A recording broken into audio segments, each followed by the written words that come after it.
Hello everyone, very welcome back और YouTube channel. आज हम लोग डिस्कस करने वाले हैं फिलिप सिडनी को। ठीक है, यानी कि हमारी जो ऑथर्स की सीरीज चल रही है, इसमें हम उनके इम्पोर्टेंट वर्क्स और साथ ही साथ उनके कुछ इम्पोर्टेंट वन लाइनर फैक्ट्स भी देखते हैं, यानी उनकी पूरी बायोग्राफी को डिस्कस करते हैं, वर्क्स को डिस्कस करते हैं। देन उसके बाद हम क्या करते हैं कि आपका एमसीक्यू पैटर्न वहां पे रखते हैं, जिससे हम आपका इवेल्युएशन कर सकें कि कितना आप फैमिलियर हो पाए टॉपिक के साथ। ठीक है, तो उसी में आज हमारा जो टॉपिक होने वाला है वो है फिलिप सिडनी। ठीक है, तो आज की वीडियो जो पूरी तरीके से सेंटर्ड होगी फिलिप सिडनी के ऊपर। ठीक है, यानी कि ये एक हम कह सकते हैं कि हम रेनेसा पीरियड को कवर करेंगे। ठीक है, यानी कि इसमें हमने यूनिवर्सिटी वेट को कवर कवर कर लिया और शेक्सपियर को कवर कर लिया और फिलिप सिडनी उसी का पार्ट है। ठीक है, रिनेसा के जो राइटर्स हैं एलिजाबेथन पीरियड के, उसमें फिलिप सिडनी का काफी ज्यादा इंपॉर्टेंट रोल हो जाता है। ठीक है, चाहे वो क्रिटिसिज्म के क्षेत्र में हो या फिर इनके कुछ इंपॉर्टेंट वर्क है, जैसे कि सोनेट, जो इनकी मेजर सोनेट, फर्स्ट वो सोनेट सीक्वेंस बोला जाता है जो इंग्लिश में लिखा गया, वो फिलिप सिडनी ने लिखा था। ठीक है, तो स्टार्ट करते हैं हमारा आज का इम्पोर्टेंट सेक्शन। तो हमारा जो फर्स्ट पॉइंट है कि फिलिप सिडनी का जन्म कब हुआ था, तो वो कब उनका जन्म हुआ था, तो 30 नवंबर 1554 को, 1554 को। तो ये डेट याद रखिएगा। कहाँ पे हुआ था, तो पेन्सहर्स्ट प्लेस, केंट, इंग्लैंड में। ठीक है, pen Penshurst place, Kent, England में इनका जन्म हुआ था। इनके फादर का नाम था सर हेनरी सिडनी, मदर का नाम था लेडी मैरी डडले। ठीक है, और 1583 में इनकी मैरिज हुई थी फ्रांसिस के साथ। ठीक है, फ्रांसिस वालसिंघम के साथ, जो कि क्या थी, एक 16 ईयर की थी, 16 year daughter of sir Francis Walsingham. ठीक है, तो इनकी ये क्या थी, ये डॉटर थी। मेनली ये जो थे, ये फिगर थे क्या, एलिजाबेथन जो एलिजाबेथ फर्स्ट थी, उनके ये चीफ सेक्रेटरी के तौर पे काम करते थे, तो इस वजह से इनका नाम यहाँ पे लिखा गया है, तो ध्यान रखिएगा। ठीक है, तो अगर ये हम यहाँ पे इनके डेथ के बारे में बात करें, तो इनकी डेथ हुई थी 17 अक्टूबर 1586 को। ठीक है, जब इनकी एज क्या थी, तब इनकी एज 31 थी। ठीक है, 31 की एज में इनका डेथ हो गया था। किन वजह से, तो ये जुटफेन का जो वॉर चल रहा था नीदरलैंड में। ठीक है, जुटफेन का जो वॉर चल रहा था नीदरलैंड में, वहीं पे इनकी डेथ हो जाती है। ठीक है, बरीड कहाँ पे हुए थे, तो old Saint Paul's Cathedral, London में। ठीक है, old Saint Paul's Cathedral, London में। ठीक है, मेजर वर्क्स की बात करेंगे। ठीक है, मेजर वर्क्स इनका एस्ट्रोफिल एंड स्टेला। ठीक है, इसका डिस्क्रिप्शन अगर मैं पूछूं, तो सोनेट सीक्वेंस, एक सोनेट सीक्वेंस था जिसमें लगभग 100 108 सोनेट थी और 11 सॉन्ग्स थे। ठीक है, 108 सोनेट और 11 सॉन्ग्स थे इसमें। ठीक है, एस्ट्रोफिल एंड स्टेला क्यों इतना इंपॉर्टेंट है, क्योंकि ये one of the first sonnet sequence था इंग्लिश लिटरेचर के अंदर, जो कि एक्सप्लोर कर रहा था theme love, desire and beauty को। ठीक है, तो सिग्निफिकेंस इसीलिए ये बहुत ज्यादा इंपॉर्टेंट हो जाता है, एस्ट्रोफिल एंड स्टेला। नेक्स्ट जो वर्क है वो है एरकेडिया। ठीक है, एरकेडिया डिस्क्रिप्शन समझ लीजिए, एक लेंथी प्रोज रोमांस था ये। ठीक है, डिवाइडेड इनटू टू वर्जन, दो वर्जन में डिवाइडेड है, एक है ओल्ड एरकेडिया। ठीक है, और दूसरा है रिवाइज्ड न्यू एरकेडिया। ठीक है, तो ये दोनों चीजें याद रखिएगा। एक prose lengthiest prose romantic work है ये। ठीक है, तो अर्केडिया का जो प्लॉट है, उसमें आपको एडवेंचर मिलेगा दो प्रिंसेस का। ठीक है, टू प्रिंसेस का एडवेंचर आपको मिलेगा यहाँ पे, म्यूसिडोरस एंड पाइरोकल्स। ठीक है, इन अ फिक्शनल पास्टोरल सेटिंग। ठीक है, तो ये आपको यहाँ पे मिल जाएंगे, इसमें दो इंपॉर्टेंट कैरेक्टर्स मिल जाएंगे जिनके एडवेंचर के बारे में ये एक्सप्लोर करेगा अर्केडिया। ठीक है, क्या है ये एक प्रोज रोमांटिक वर्क है। Next one of the major work इनका, जिसके लिए इनको सबसे ज्यादा अप्रिशिएट किया जाता है, सबसे ज्यादा याद किया जाता है, तो the defence of पोएजी, also known an apology for poetry. ठीक है, यानी कि जो यहाँ पे कंटेम्परेरी जो राइटर्स थे, तो उन्होंने क्या कहा था कि मतलब जो अरिस्टोटल की थ्योरी थी कि इन्होंने पोएट्री को कहा ये मिमेसिस पे आधारित है, यानी मिमेसिस मतलब इमिटेट करके जो चीजें लिखी जाती हैं। यानी कि इनका कहना था, अरिस्टोटल का कहना था कि पोएट्री सिर्फ इमिटेट कर सकती है, नकल कर सकती है।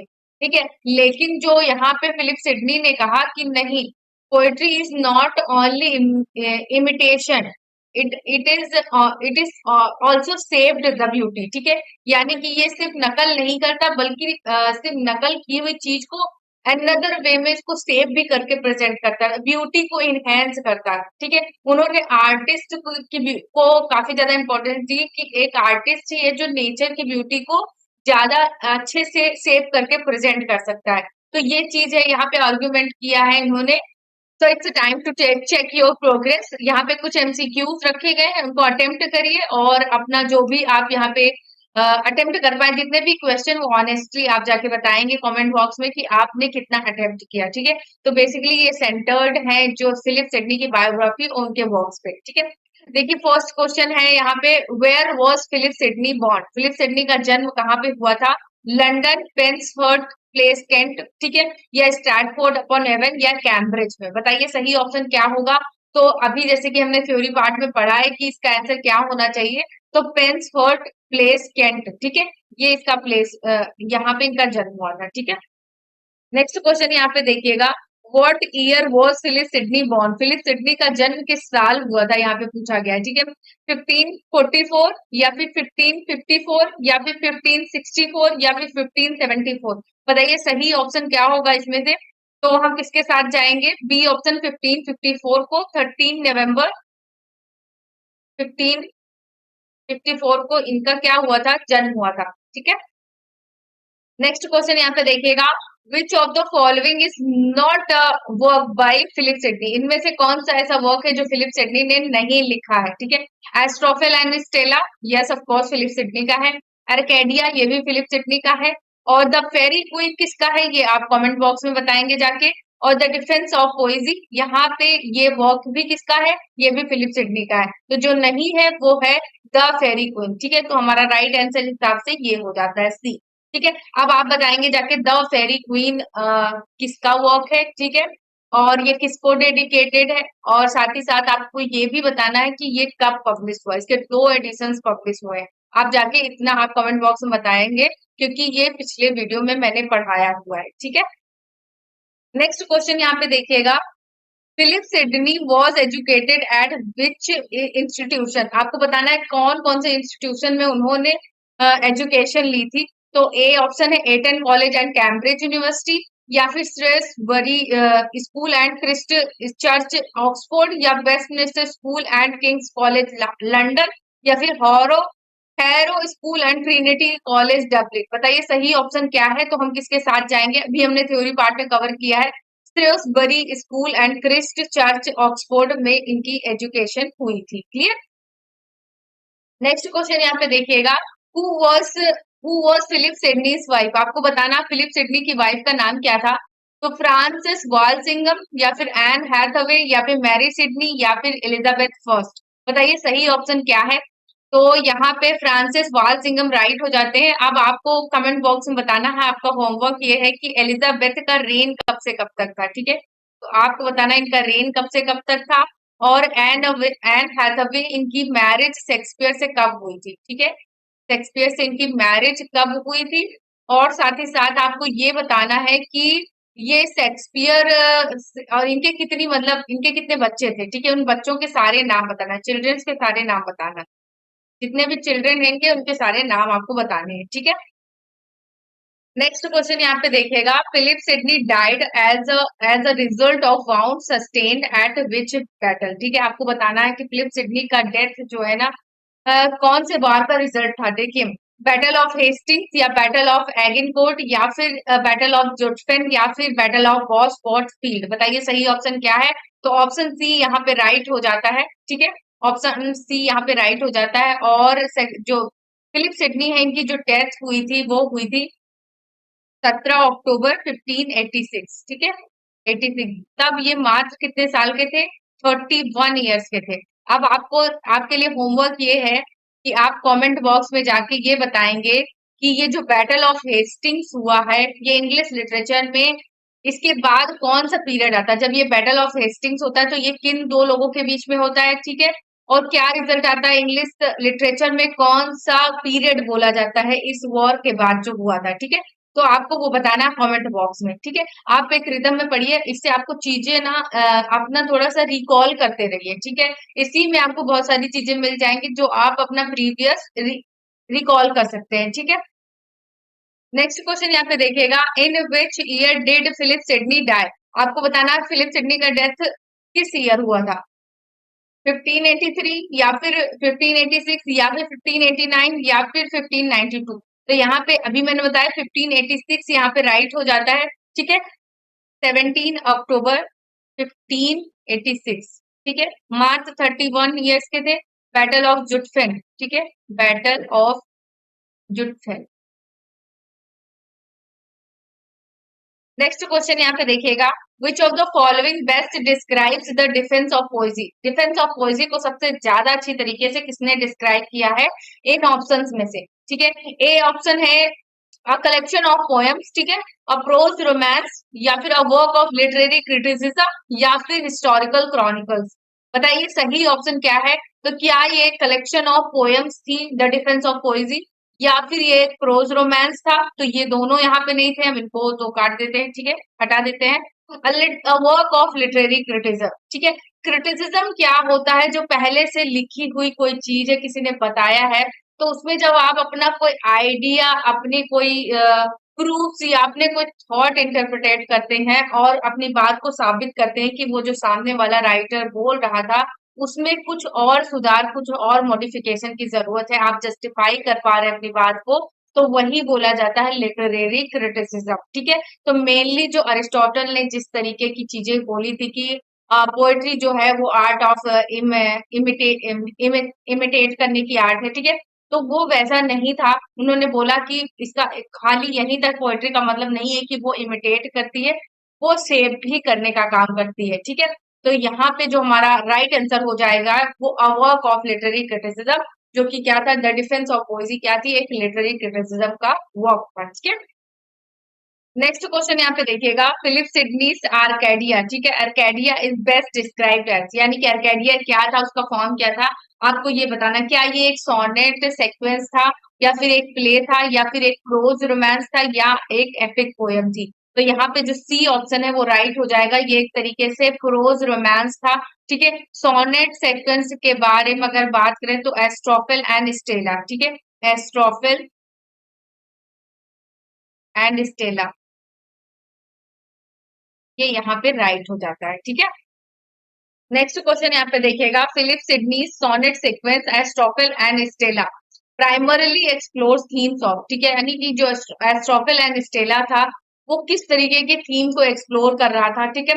वॉर एंड पीस को, लव एंड डिजायर को, नेचर एंड द डिवाइन को, या फिर पॉलिटिकल इंट्रिग, ठीक है। तो सही ऑप्शन क्या होगा, तो एस्ट्रोफिल एंड स्टेला एक सोनेट सीक्वेंस है, लगभग 108 सोनेट्स हैं उसमें, तो ये लव एंड डिजायर को एक्सप्लोर कर रहा है, ठीक है। तो यहाँ पे हमारा बी ऑप्शन राइट हो जाता है। नेक्स्ट क्वेश्चन यहाँ पे देखिएगा, द डिफेंस ऑफ पोएजी, ठीक है, द डिफेंस ऑफ पोएजी या फिर द अपोलॉजी ऑफ पोएट्री, ठीक है, argues that poetry is superior to which other form of writing, ठीक है। अब यहाँ पे जो डिफेंस ऑफ पोएजी है इसमें फिलिप सिडनी ने क्या बोला है कि जो पोएट्री है वो किस अदर फॉर्म से बहुत ज्यादा सुपीरियर है, ठीक है।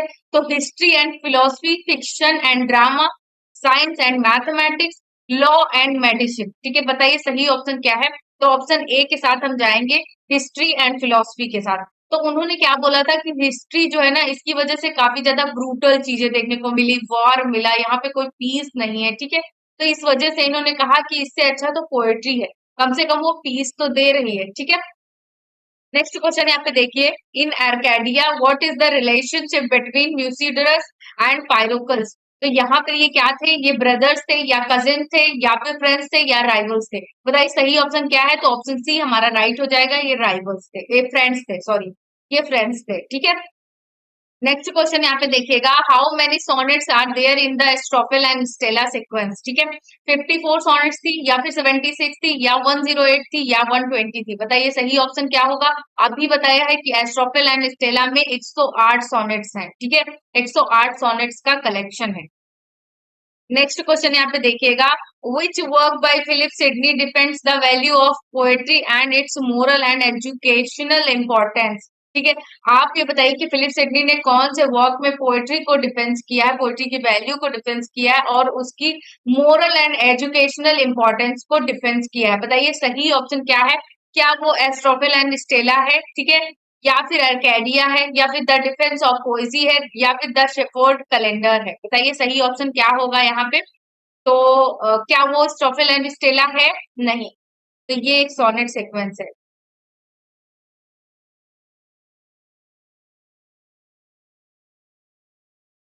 अर्केडिया भी यहाँ पे नहीं है, ये एक प्रोज रोमांस है, ठीक है, प्रोज रोमांस है। तो ये भी नहीं है यहाँ पे। द डिफेंस ऑफ पोएजी यहाँ पे सही हो जाएगा, क्योंकि इसी में इन्होंने, ये एक लिटरेरी क्रिटिसिज्म का वर्क है, ठीक है, लिटरेरी क्रिटिसिज्म, जिसमें इन्होंने पोएट्री को जस्टिफाई करने का कोशिश किया है। द शेफोर्ड कैलेंडर जो है, ये आप बताइएगा कमेंट बॉक्स में कि ये किसका वर्क है, ठीक है, और ये किसको डेडिकेटेड है।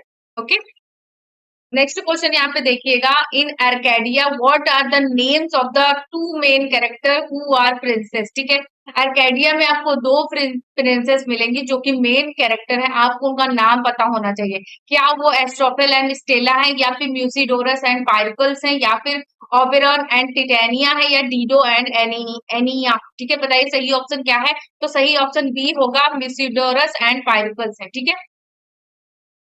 नेक्स्ट क्वेश्चन यहाँ पे देखिए, which work by Philip Sidney is considered one of the great sonnet sequence in English literature? आपको बताना है कि फिलिप सिडनी का कौन सा ऐसा वर्क है जो ग्रेट सोनेट सीक्वेंस बोला जाता है, फर्स्ट ग्रेट सोनेट सीक्वेंस बोला जाता है इंग्लिश लिटरेचर में। क्या वो एर्केडिया है? नहीं, ये प्रोज रोमांस है, ठीक है, प्रोज रोमांस है, लेंथीएस्ट प्रोज रोमांस है ये, तो ये यहाँ पे नहीं होगा। द फेरी क्वीन यहाँ पे नहीं होगा, आपको इसके राइटर के बारे में बताना है कमेंट बॉक्स में जाके कि कौन है इसके राइटर, ठीक है, तो ये भी नहीं है। एस्ट्रोफिल एंड स्टेला यहाँ पे राइट हो जाता है, ये एक सोनेट सीक्वेंस है जिसमें लगभग 108 सोनेट्स हैं, ठीक है। द डिफेंस ऑफ पोएजी, ये एक लिटरेरी क्रिटिसिज्म का वर्क है, ये भी यहाँ पे नहीं है, ठीक है। तो क्या समझे हम लोग कि हमने सारे इंपॉर्टेंट जो क्वेश्चन थे यहाँ पे वो लगभग क्लियर कर लिए हैं, आई थिंक सो। यस, सारे हमने क्लियर कर लिए हैं। यहाँ पे हमारा सेशन एंड होता है, और ऐसे ही इम्पोर्टेंट सेशन से जुड़ने के लिए आप हमारे चैनल को सब्सक्राइब करना ना भूलें। अगर वीडियो पसंद आया है तो प्लीज इसको लाइक जरूर करें, और शेयर भी करें, साथ ही साथ बहुत सारा शेयर करें इसको, क्योंकि ये बहुत ज्यादा जरूरी हो जाता है मेरे लिए, और मेरी मेहनत को जस्टिफाई तभी होगा जब आप पे ज्यादा इस पे व्यूज आएंगे। साथ ही साथ अगर आप इसको लाइक करेंगे और बहुत सारा भर भर के कमेंट करिए, बहुत सारा कमेंट करिए, क्योंकि वो मेरे लिए बहुत ज्यादा इंपॉर्टेंट है, ठीक है। आपका फीडबैक मेरे लिए बहुत ज्यादा इंपॉर्टेंट है, वही मेरी प्रोग्रेस को तय करता है, और उसी से मैं और अपने आप को मॉडिफाई कर पाऊंगी, ठीक है। तो अगर आपको इस चैनल की, इस वीडियो लेक्चर की पीडीएफ चाहिए तो आप हमारे टेलीग्राम ग्रुप को ज्वाइन कर सकते हैं। साथ ही साथ आप प्ले स्टोर पे जाएंगे और वहां पे हमारा app English by Vinod Sharma search करेंगे, वहां से आपको हमारा ऐप मिल जाएगा। ऐप ग्रुप में रजिस्टर कर दीजिए, आपको पीडीएफ मिल जाएगा, ठीक है। तो थैंक्स फॉर वॉचिंग, मिलते हैं नेक्स्ट वीडियो में, बाय बाय।